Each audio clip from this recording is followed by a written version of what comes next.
반갑습니다. 영상에 문제가 생기는 바람에 재촬영하게 되었고요. 뭐 이런 일도 뭐 있는 거니까 뭐 어쩔 수 없이 받아들여야죠. 자, 일단 시작 전에 역시나 좋아요, 구독 좀 눌러주시고요. 선생님이 일단 여러분께 다시 하고자 하는 건 고전 시간 1과 2를 좀 같이 보고자 합니다. 자, 그래서 여러분들 처음에 제시가 되어 있는 건 충담사의 찬기파랑과 제시가 되어 있어요.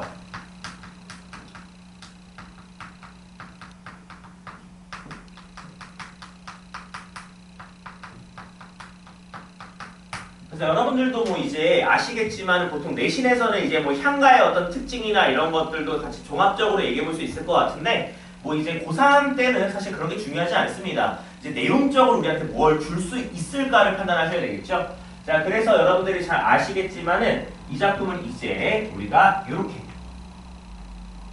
쪽에서 얘기를 하잖아요. 그치? 이제 기파랑이라고 하는 화랑이 있었는데 그에 대한 찬이라고 보시면 되겠죠. 그치?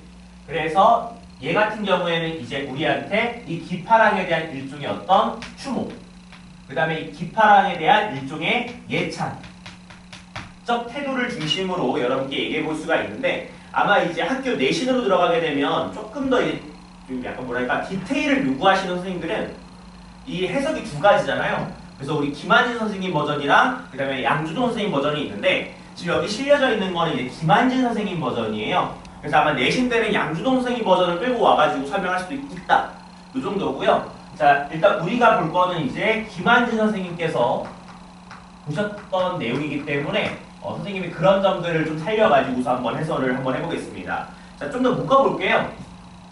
여러분들 기억나겠지만 향가는 기서결 3단 구성으로 이루어지게 되는데 일단 1부터 5구까지를 우리가 보통 묶어가지고 기파트라고 얘기를 하죠. 그치? 그래서 여기서는 어떤 얘기를 하는지 한번 보도록 합시다. 자, 읽어보죠. 흐느끼며 바라보며. 흐느끼다 이미 밑줄 한번 그어줘야 되죠. 그치? 흐느끼며라고 되어 있기 때문에 이건 일종의 우리한테 예상감을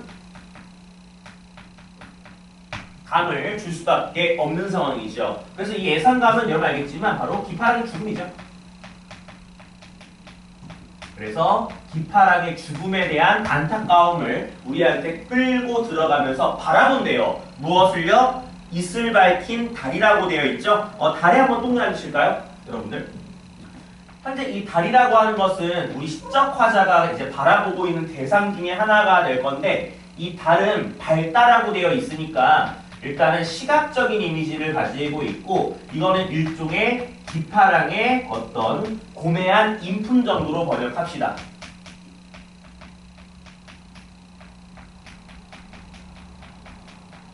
됐나요? 자, 이 달인데요. 흰 구름 따라 떠간 언저리에 모래가는 물가 동그라미 칠까요?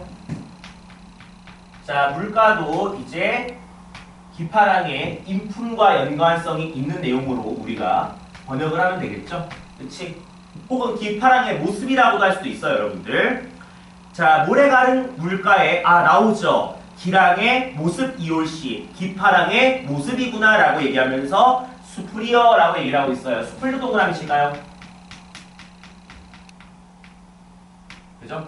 그래서 달, 물가, 수풀 이 모든 것들이 다 기파랑의 어떤 모습, 인품과의 연계성이 있는 그러한 소재들로 설명할 수가 있겠다. 거기까지가 선생님이 얘기했던 것처럼 기에 해당이 되고요. 자, 그 다음에 이제 묶어서 6부터 8구로 넘어가게 되면 우리가 당연히 서라고 얘기할 수가 있겠죠. 자, 서 파트 한번 읽어보겠습니다. 이론의 자갈벌이라고 되어 있어요. 거기는 일종의 시적 화자의 공간적 위치라고 보면 되겠죠.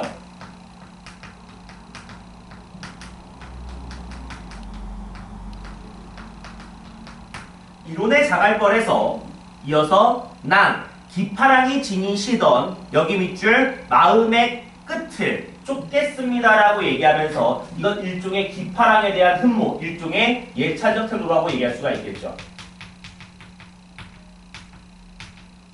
그래서 확실하게 기파랑을 따르고자 하는 어떤 모습들 우리한테 확실하게 보여주고 있죠. 자, 여기까지가 이제 우리가 서라고 얘기할 수가 있겠다. 그럼 마지막 9와 10부는 여러분들도 알다시피 결에 해당이 될 거고요. 자, 여러분들도 알다시피 결의 시작이야. 9번째 구의 시작이에요. 뭐가 있겠어요? 그렇죠. 아가 있겠죠. 자, 이 아라고 하는 것은 여러분들이 아마 전문 용어로 따지게 되면 낙구라고 얘기하잖아요. 그죠? 그래서 이 낙구의 역할은 여러분들 기억나실 분들은 나실 거고 처음 들어보는 친구는 지금부터 아시면 돼요. 향가에서는 19채 향가에서는 이 9번째 구가 무조건 이렇게 감탄사로 시작하게끔 되어 있어요.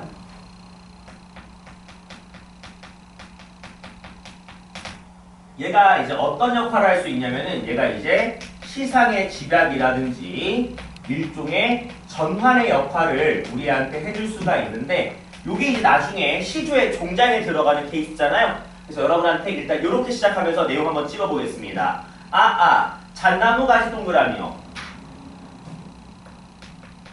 자, 이것도 이제 기파랑의 어떤 인품, 모습과 관련되어 있는 시어라고 얘기할 수 있겠고요. 잣나무 가지가 높아서 눈에 세모쳐야 되겠죠? 왜? 눈은 일종의 시련과 고난이니까 일종의 대조법이죠. 그치? 잣나무 가지 높아 눈이라도 덮지 못할 곡갈, 화랑의 우두머리여라고 얘기를 하면서 이 잣나무 가지는 결과적으로 어떤 기파랑이 지니고 있는 어떤 인품, 그쵸? 그런 것들을 얘기할 건데 이 시련과 고난도 어떻게 할 수가 없다라고 얘기하면서 대조법이죠. 그래서 여기서 조금 더 들어가게 되면 여러분한테 색채 대비가 쓰였다라고도 얘기를 할 거예요. 왜냐면 둘 다 색채어거든요. 잣나무 가지는 초록색인데 흰 눈이잖아요. 흰색이잖아요. 색채 대비를 통한 강조 이렇게 느낄 수가 있겠습니다. 그래서 우리 시적화자의 시선이 처음에는 달이라고 하는 것으로 보았던 상승의 느낌이었다면 이제 점점 이제 밑으로 내려가면서 여러분한테 시선의 이동 이런 것들을 준다라고 설명해 볼 수가 있을 것 같습니다. 자, 나작품 있죠? 2학년의 반월이라고 하는 작품인데 이미 제목에서 찍혔죠? 반달이죠? 그럼 두 작품 모두가 달이라고 하는 소재를 사용하고 있음을 알 수가 있는데 우리 시적화자가 관찰하는 이 반달이 어떤 느낌인지를 한번 살려보겠습니다. 얘는 한시네요. 그렇죠? 자, 읽어볼게요. 자, 옥거울이라고 되어 있어요. 이 옥거울은 여러분들도 아마 예측했겠지만 달을 비유한 것으로 얘기해 볼 수가 있겠고요. 옥거울 가일보 다듬어 벽공 푸른 하늘에 걸었다라고 얘기하면서 우리한테 일종의 시각적인 이미지를 활용해서 밤 풍경에 대해서 얘기를 하고 있고요. 이어서 밝은 빛 화장할 때 비춰보기 딱 알맞네라고 하면서 화장이라고 하는 시어를 통해서 우리들은 이 작품이 여성 화자임도 확인해 볼 수가 있어요. 그죠? 이렇게 우리가 찍어볼 수 있겠고, 자, 이번에는 세 번째 구 복비. 복비는 이제 복희씨의 딸이죠. 그치? 굉장히 유명한 고사 속의 인물이고요. 직녀. 직녀라고 얘기한다면 여러분들 견우직녀 설화 들어본 적이 있죠? 그러니까 얘는 일종의 고사 인용을 통해서 우리한테 말하고자 하는 게 있는 것 같은데 어떤 내용이 좀 더 찝어봅시다. 복비와 직녀가 서로 갖겠다고 다투었대요. 무엇을요? 달을요. 그만큼 달이 아름답기 때문이겠죠? 마지막 반쪽은 구름 사이에 반쪽은 물속에 라고 얘기하면서 결과적으로 반달이 된 이유죠. 그래서 반은 물속에 비춰져 있고 반은 하늘에 떠 있다. 이런 식으로 이제 얘기를 하고 있는 굉장히 감각적인 내용이죠. 그래서 얘도 마찬가지로 달을 보고 있다가 이제 물을 보고 있는 상황이니까 얘도 마찬가지로 시선의 이동이 있다라고 얘기할 수가 있을 것 같습니다. 자, 여기서는 문제가 풀어볼 만한 게 1번과 3번 정도 여러분들이 풀어보시면 될 것 같습니다. 역시나 모르는 내용들은 선생님께 질문할 수 있도록 항상 하시고요. 댓글 남겨놓으시거나 아니면 선생님 수강생이라고 얘기한다면 이제 문자나 카톡으로 언제든 질문하세요. 이번에 아마 수특 문제들을 풀어보시면 알겠지만 약간 뭐랄까 예전처럼 막 굵직굵직하게 물어보는 게 아니라 약간 짜잘하게 물어봐서 좀 여러분들이 인과관계 설정을 좀 잘해야 될 것 같거든요. 그런 점들을 좀 떠올리시면 될 것 같습니다. 자, 49쪽에 가서 고전시가 2로 넘어가서 작품 3개 떼보겠습니다. 좀 특이한 작품들이 좀 많아서 선생님도 좀 신기하게 느끼고 있는데요. 자, 일단 첫 번째 작품은 작자 이상의 사모곡이라고 하는 것인데요. 얘는 놀랍게도 고려가요입니다.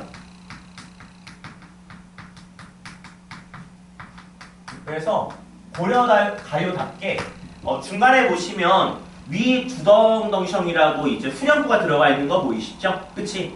그래서 이제 고려가요인데 이제 제목을 통해서 확인해 볼 수 있는 거는 어머니를 사모 생각하는 노래라고 번역하시면 되겠죠. 그렇지? 그래서 한번 우리가 이것도 이제 어머니에 대한 사랑을 어떤 식으로 얘기하는지 한번 번역 한번 해보겠습니다. 자, 읽어볼게요. 호미도 날이지만 낫같이 들리가 없다라고 되어 있는 겁니다. 자, 여기서 이제 여러분들이 그러면 호미와 낫에 대해서 뭔가 비유된 것이 있음을 확인해야 되겠죠. 자, 호미도 있고요. 그 다음 낫도 있는데 둘 다 날이 있긴 있어요. 그치? 근데 거기에 보는 것처럼 낫같이 들리가 없다라고 되어 있는 거 봤을 때 아마 낫이 훨씬 더 잘 든다라고 얘기하고 있는 거겠죠? 그치? 그러면서 뭐라 그래? 아, 여기네. 아버니도 어버이시만이라고 되어 있네요. 이건 일종의 비유법이죠. 그래서 호미는 아버지를 가리키는 것이고 이제 낫은 어머니를 가리키는 것 같은데 이 어머니가 더 이제 훌륭하다라고 얘기하고 있는 거죠. 그러니까 두 분 다 훌륭해요. 근데 우리 어머니가 더 낫다. 일종의 비유법이잖아요. 그치? 자, 그러면서 뭐라 그래? 위두엉덩성이라고 얘기하면서 일종의 후렴구, 영구라고도 얘기하죠. 그치? 그래서 이 영구는 보통 악기 소리에 해당하는 거기 때문에 일종의 음성상징어로 처리하는 경우도 종종 있습니다. 그래서 혹시 문제 풀다가 뭐 음성상징어 어쩌죠 얘기하게 되면 이거라고 생각하시고 접근하시면 좋겠고요. 그러면서 뭐라 그래? 니은이라고 돼 있는 거 있죠? 어머님같이 사랑할 사람이 없어라라고 얘기하면서 역시나 어머니의 사랑에 대해서 강조하고 있음을 확인해 볼 수가 있겠죠? 마지막입니다. 아소님이시여. 아소. 이것도 감탄사죠. 자, 이 아소라고 하는 말을 통해서 나름대로 우리가 이 작품이 약간 향가와의 연결성을 조금 고려해 볼 수 있지 않나. 그래서 향가의 낙구와 유사하게 쓰였음을 알 수가 있죠. 그럼 얘는 결과적으로 작품을 마무리하는 역할로 자리잡으면 되겠네. 아소님이시여. 어머니같이 사랑할 사람이 없어라라고 얘기하면서 일종의 반복법을 통해서 그죠? 어머니의 사랑을 강조하고 있는 작품 이 정도로 집어보면 될 것 같습니다.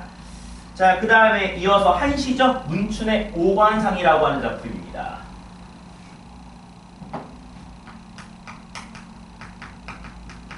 이 오관산은 이제 문충이 실제로 어머니를 모셨던 장소로 기록되어 있는데요. 자, 그럼 이것도 마찬가지로 어머니에 대해서 뭔가 얘기를 할 것 같은데요. 한번 읽어보죠.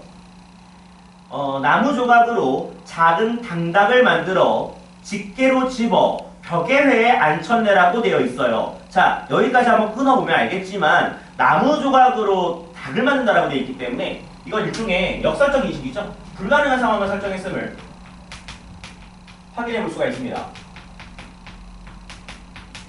그래서 일종의 역설적인 인식이라고 얘기해 볼 수도 있을 것 같아요. 그렇죠? 자, 그럼 이런 불가능한 상황을 설정해서 무엇을 하고자 한번 봅시다. 이 닭이 꽃기호 음성상징어 나왔죠. 이 닭이 꽃기어 울며 시간을 알릴 때라고 되어 있어요. 아마 선생님들이 좀 머리 쓰시게 되면 황계사라고 하는 작품도 끌고 들어오기 되게 좋을 것 같아요. 그쵸? 황계사라고 하는 작품도 이런 비슷한 표현이 있잖아요. 그치? 근데 그건 이제 님에 대한 이야기니까 조금 이제 소재는 다르지만요. 그치? 여하튼 이 닭이 꽃기어 울며 시간을 알릴 때 여기 집중, 어머님 얼굴 비로소 여기 밑줄, 지는 애와 같으리라고 얘기하면서 이런 불가능한 상황을 설정한 다음에 이런 얘기를 하는 거죠. 이런 불가능한 상황을 설정했는데 이게 실제로 일어나게 되면 내가 그때는 부모님의 지는 해, 지는 해는 여러분 알겠지만 늙음을 얘기하는 거잖아요.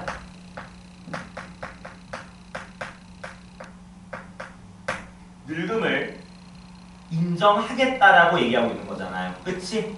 그래서 이거는 결과적으로 뭐야? 어머님이 늙었으면 좋겠다라는 거예요? 아니죠. 반어적인 인식이죠. 반어법이죠. 그치? 오히려 어머니가 어땠으면 좋겠다라는 거야. 어머니가 늙지 않았으면 좋겠다라는 거죠.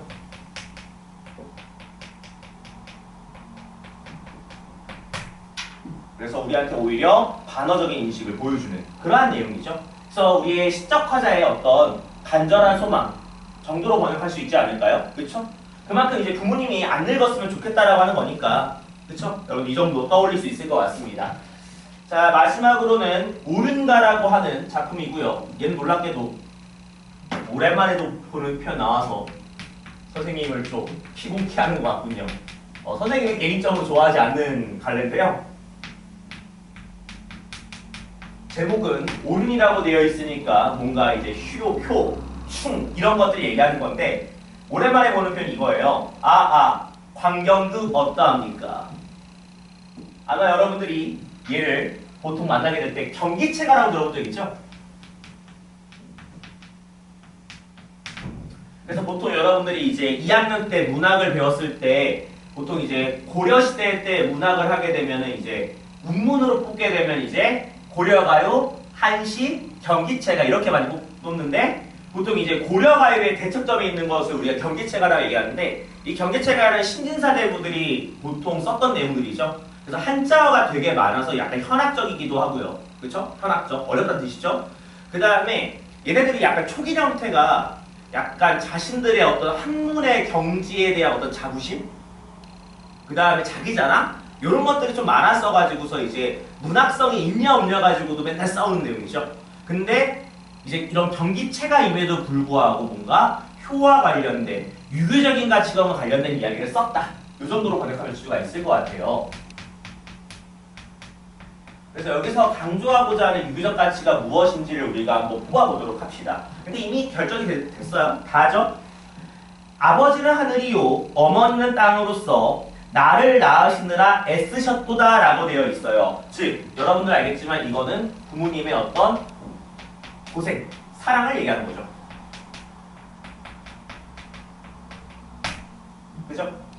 그래서 여러분들한테 아버지는 하늘에 비유를 했고 어머니는 땅에 비유함으로써 우리 부모님이 굉장히 고생해서 나를 기르셨다 라고 얘기를 하고 있어요.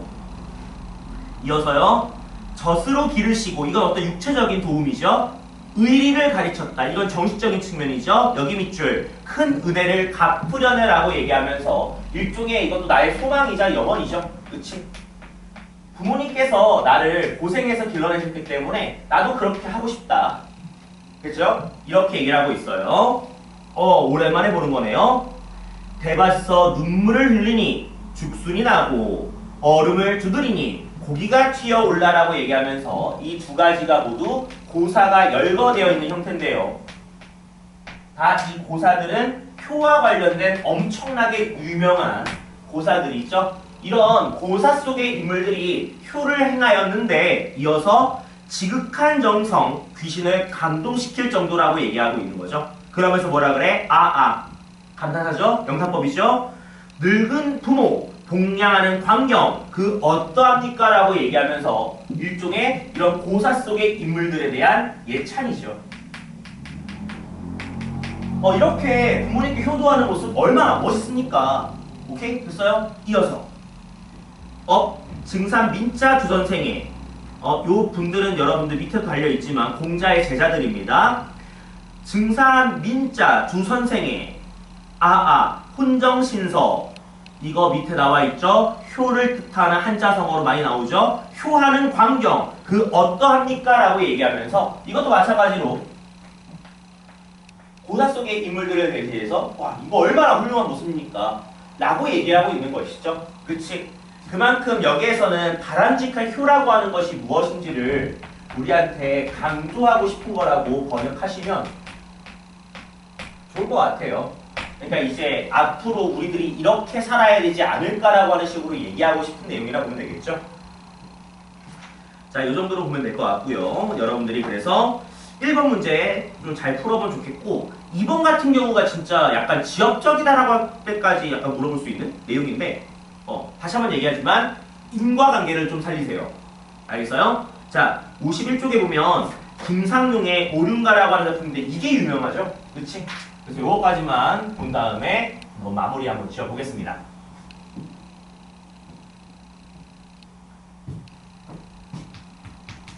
요 작품이 훨씬 더 유명하고요. 아마 선생님이 기억하는 게 맞다면 이게 재작년이었나? 재작년에 있었던 내용이었던 것 같은데 아마 3년 전이겠군요. 선생님 기억이 맞다면은 아마 이게 2학년도 그때 수능 특강에 들어있었던 것으로 기억을 하고 있는데 이 작품이 훨씬 더 유명합니다, 여러분들. 자, 한번 읽어볼게요.